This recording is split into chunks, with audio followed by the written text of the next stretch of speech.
to the left. Ready? You want to talk to yourself? Hey everyone, today I want to talk about something that everybody wonders about when they're about to have a baby, and that is baby monitors. We went through quite an extensive process trying to figure out which one was going to work best for us, but in the end it didn't matter how many reviews we read. We received a couple free monitors, and we ended up sticking with the ones that we bought, but I'll tell you all about that. I'm going to start by talking about some of the traditional monitors. So the first one that we received was a VTech.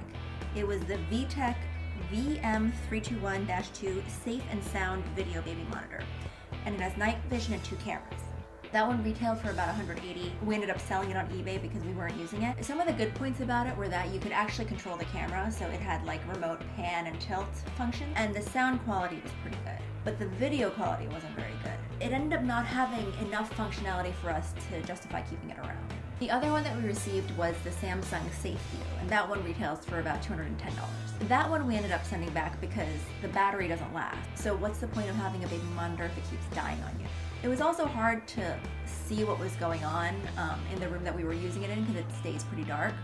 So overall, that was also a no-go for us.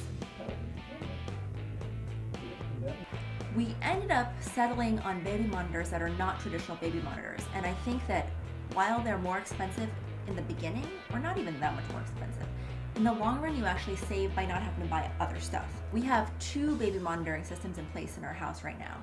The first one is with the Nest Cam. Everybody loves the Nest Cam. That retails for about $200.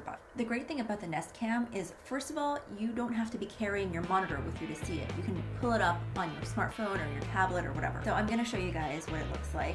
It pops up with the screen like that, and then you can see it has a temperature here, and then it has a little picture view. And I click on that, it says kids room, and now you can see the entire room. When we're out of the house, we can just see exactly what's going on in the living room, which is where usually the baby hangs out if we're not home or if she's not sleeping. The other great thing about this is that you can actually zoom in. I just zoomed in on her play gym, and the video quality is amazing. You hit enhance, now you can see it's super clear. You can actually see the baby, which is nice. The other function on this is that there's a talk button, and you hold it down and you can talk to whoever's in the room. Take a look, it's working. The audio's working. Alrighty. It's like Inception, baby monitor Inception. There's also a history button. If you want to pay for the extra add-on, you can have the video recorded in the history. So we don't use that one, but if you want it, you can. And you can hear everything that's going on. Super great. Aside from the Nest Cam, we also set up a complete home network. This is what I mean by dual purpose. We have the Panasonic Connected Home network, and it's like a baby monitor, and it has a couple other functions. It retails from $300 to $350, so it is a little on the pricier side, but we ended up using some of the cameras as security cameras, which we would have had to pay for anyway. This one also, you pull up on your iPad or your phone or whatever. I use this a lot because in the room that our baby naps is where one of the cameras for the home network is connected. I use it on my iPad, you can see right here. And it's got, there we go, no glare. And it's got infrared cameras, so since it's super dark in there, I can still see what's going on. Also, it has sound and motion sensors. It starts recording if it detects any motion, just in case. But secondly, it will alert me if I set the notifications if there's any sound or any motion in the baby room. The other thing that I use all the time, not in the way that I expect it to, is that it comes with a smart plug, so you can turn things on and off from your phone. And I guess it's useful if you're out of the house and you want to make it look like someone's in the house, but for me, when I'm breastfeeding and I can't move, but I want to either turn the light on or off, my phone's right in front of me, so it's super convenient. I know that's not the way it's supposed to be used, but it comes in super handy for me. The other thing on the screen I want to show you, there's a photo button, so you can take a photo of whatever's on the screen. There's a video button, so you can record it. There's a talk button, so similar to the Nest Cam, you can actually speak into your device and talk to whoever's in the room.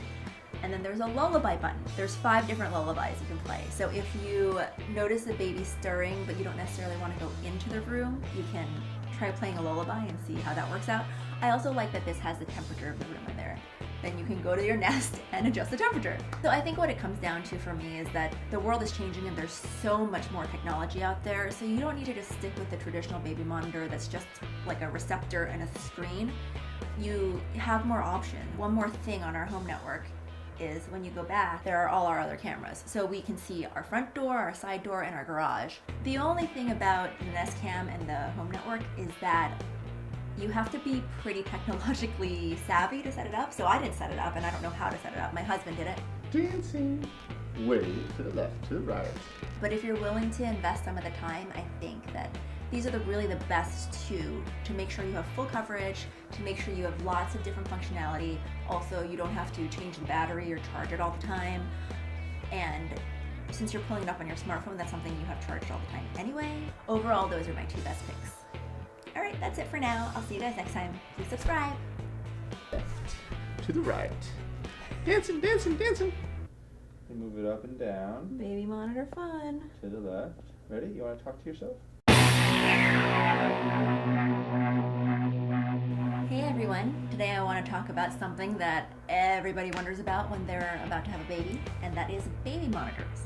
We went through quite an extensive process trying to figure out which one was going to work best for us, but in the end it didn't matter how many reviews we read. We received a couple free monitors, and we ended up sticking with the ones that we bought, but I'll tell you all about that. I'm going to start by talking about some of the